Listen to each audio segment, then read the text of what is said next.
What's up? Thomas today, this is for you. We're going to be going over a couple things with your OBS. First and foremost, what you need to do is you need to download your OBS and the Elgato screen capture thing. If you haven't, do that, because if you don't, you're going to fuck it all up. Anyway, first thing you're going to do when you get to OBS is you're going to go into your settings. And once you go into your settings, you need to get your stream key, which you can find in the settings on your Twitch channel. Copy and paste and get that Twitch stream key right here. So, you're going to do that. And then you're going to go into your audio, which will...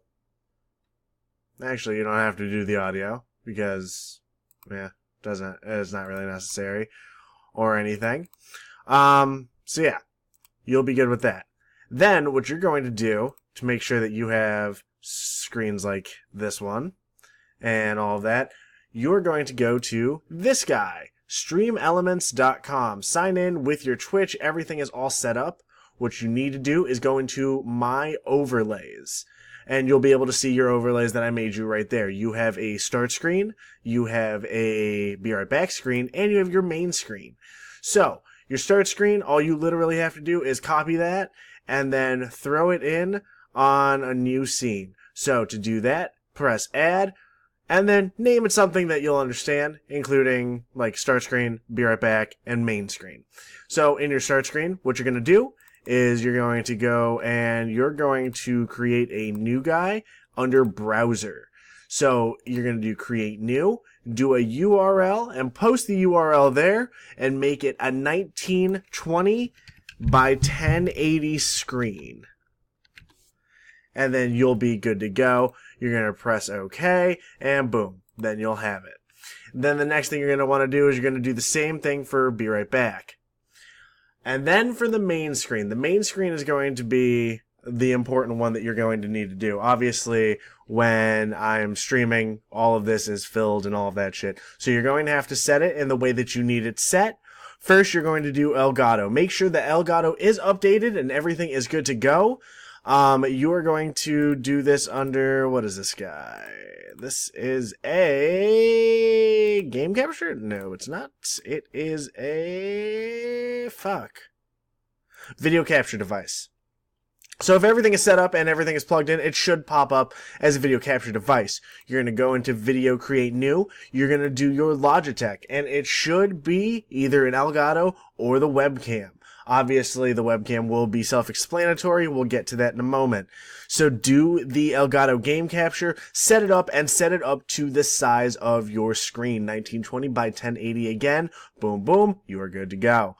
On top of that, then you're going to want to do an audio input capture. And you have to pay special attention to the sources here, because the sources are going to be, where everything kind of sits. Elgato needs to be in the back so it can capture, and obviously you have your overlay above it. Because if I were to put my Elgato over my overlay, then you wouldn't see the overlay.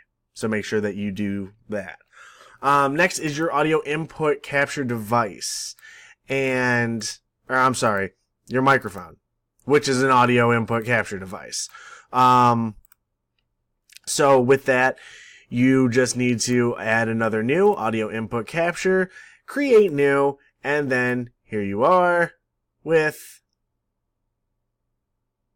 whatever you find. It'll be a Yeti thing, so you'll be able to find that. Super easy, super simple. I promise you. It's not really that hard whatsoever. After that, then you're going to want to put your overlay. And it's the same way as you do the other two scenes. You need to make it from the browser, and then you are set in stone, 1920 by 1080. Everything is good to go with that. I would highly suggest fine-tuning all of your mixer audio down here to make sure that you're not constantly hitting red. Now, I'm speaking rather loudly right now because I'm kind of just OD hype for no fucking reason, but you see this down here, it's only slightly capturing in the red. You don't want it to go all the way to the red. I also have this turned down 5.2 decibels. If you have it all the way at the red, it is going to create a big issue, especially for the fact that you are going to be doing, like you're going to be doing a lot of clipping with your audio. You don't want to fucking do that. Besides that, if you want to add desktop audio, if you have songs and shit that you want to play, you can have it in the background. It should pick up automatically, but you might want to mute your actual laptop itself so you don't hear it. So you're not getting an echo when you're using your mic and shit. And then your viewers are going to hear that and all, whatever. When you stream tonight, I'll pop in and I will tell you exactly what you'll need to change, if anything. If you did it all right, then you should be good to go. Once everything is set in stone and you have all of your shit done, you can do a test stream before you go live, start streaming, pull it up on your phone or anything else just to kind of see how it looks, and you'll be set. Now, when you want to set up the webcam, it's the same thing as the Elgato from before. It's going to be a video capture device. We'll go with webcam because you just need to add it new. And when you do that, it'll be the device, boom, boom. You don't have to change really fucking anything. Just make sure that it does show up and it does show you. If you don't have that, then you got yourself an issue. Everything should be good though. And yeah. I mean, if you have any other issues, let me know. I'll be around. I need to eat dinner. And then get hype as shit for everything. Also, while you're here and doing this, when you are on Stream Elements, definitely take a look around, get familiarized with it, because Stream Elements is an invaluable tool. It'll help you in a lot of different fucking things. But other than that, you should be good. Any questions? Let me know. Peace, peace.